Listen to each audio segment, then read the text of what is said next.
আসসালামু আলাইকুম সবাইকে, আশা করি সবাই ভালো আছেন। আমিও ভালো আছি। তো আমি যেটা আজকে রান্না করব আসলে ওটাই আপনাদের সঙ্গে শেয়ার করব। তো এই যে দেখুন, এই মাছটা দেখে অবশ্যই চিনতে পেরেছেন অনেকেই। তো এই মাছটার এই যে দেখুন উপরে দেখা যাচ্ছে একটা চারির মতো কাঁটা থাকে। এই কাঁটাটা কিন্তু খাওয়া যায় না। আর এই যে দেখুন, এটা আমি উঠিয়ে ফেলেছি, এখানে কিন্তু আর নাই কাঁটাটা। তো আমি দুইটা উঠাইছি আর একটা উঠাইতে পারিনি, না মানে আপনাদের দেখার জন্য আমি উঠাইনি। তাই তো এই অনেক সুন্দর করে আমি উঠে ফেলছি।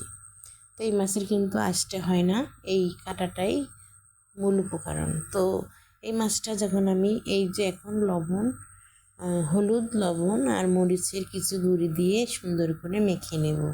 তো চলুন আপনাদের দেখাই আমি কিভাবে মেখেছি ওটাই।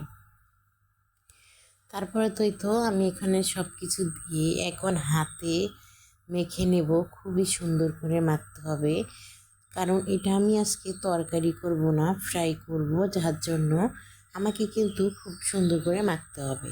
আর মশলাগুলো যদি ভিতরে কোনোগুলো না ঢুকে তাহলে কিন্তু একটু মজা লাগবে না, যার কারণে আমি সুন্দর করে মেখে নিচ্ছি। তো দেখুন অনেক সুন্দর করে মাখছি আমি। এভাবে মেখে কিন্তু আমি পুরো 1 ঘন্টা রেখে দেবো। 1 ঘন্টা পরেই আমি ফ্রাই করব। তো এই তো আমি মাখতেছি খুব সুন্দর করে। তো মাখা হয়ে গেলে আমি কিন্তু একটু সময় রেখে দেবো, বললাম 1 ঘন্টায় রাখবো। এই তো দেখুন এভাবে কিন্তু আপনারাও রেখে ভিজে খাবেন, খুবই ভালো লাগবে। তারপরে তো আমি এখন ভাজতে চলে আসছি প্রায় 1 ঘন্টা পরে। তেল দিয়ে দিছি ফ্রাই প্যানে পরিমাণ মতো, কারণ এটা আমি ডুবা তেলে ভাজবো না। কম কম তেল দিয়ে চুলার জালটা ডিম করে দিয়ে কিন্তু এটা আমি ভেজে ফেলবো। তো এই তো আমি প্রথমেই এই যে এগুলো আমি ফালাই দিইনি, এগুলো আরেকটা কাজে লাগিয়ে দেব, সেটা আমি পরে আপনাদের দেখিয়ে দেব। আসলে ওটা ফালাই যদি দেই তাহলে কিন্তু এই কাজটা আমার হবে না, যার কারণে আমি বলেছি। তো এই তো এখন আমি একে একে সব মাছগুলি উল্টাই দিচ্ছি। তো এই যে দেখুন এইগুলো মাছ কিন্তু খুব সুন্দর কালার চলে আসতেছে। আর এই যে আরেকটা মাছের যে উপরে যে বললাম একটা কাঁটার মতো থাকে, এখন আমি ওটাই দেখিয়ে দেব আমি কিভাবে ওই কাঁটাটা ফালাই দিচ্ছি। আর খুব সহজেই কিন্তু কাঁটাটা ফালানো যায়, সেটা আপনারা যদি না দেখেন বুঝতে পারবেন না। আর যারা জানেন তারা তো জানেনই। এই দেখুন কুচুন দিয়ে আমি একটু আলু কষতে করে গুঁতা দিলাম, পরে উঠে গেল। তো এভাবে আমি 2 ফিট থেকেই কাঁটাটা উঠাই ফেলবো। আসলে খুবই সহজ এভাবে কাঁটাটা উঠানো।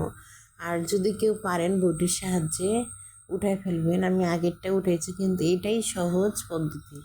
তারপরে দেখুন এই কাঁটাটা আমি উঠাই ফেলার পরে এখানে আবার কি করি, যে জিনিসটা বলছিলাম কাজে লাগবে সেই জিনিসটা এটা।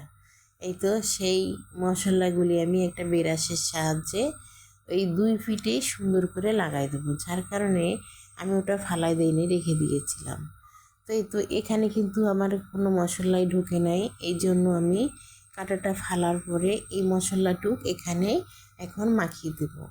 আসলে এভাবে মাখলে মশলাটা পুরোটা গেলে মাছটা কোনোভাবে স্বাদ কমবে না। আর যদি আমি না দিতাম তাও স্বাদ থাকতো, কিন্তু দেওয়াতে একটু স্বাদটা কিন্তু বাড়বে। আসলে এভাবে যদি আপনারা এই মাছটা রান্না করে খান কিংবা ভেজে খান, খুবই ভালো লাগবে। এই মাছটার নাম হচ্ছে ডোনাট ফিশ বলে। তো আমি অবশ্যই আরেকটা মাছ আছে এরকম সুরমা মাছ বলে।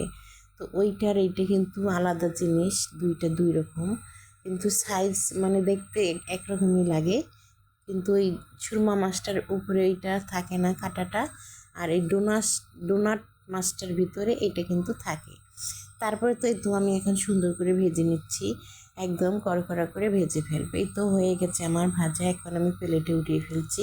তো আমরা এখন খেতে দেবো, আমার ছেলে মেয়ে এবং আমরা তিনজনে খেয়ে ফেলবো। তো কেমন হয়েছে বলবেন। আল্লাহ হাফিজ সবাই।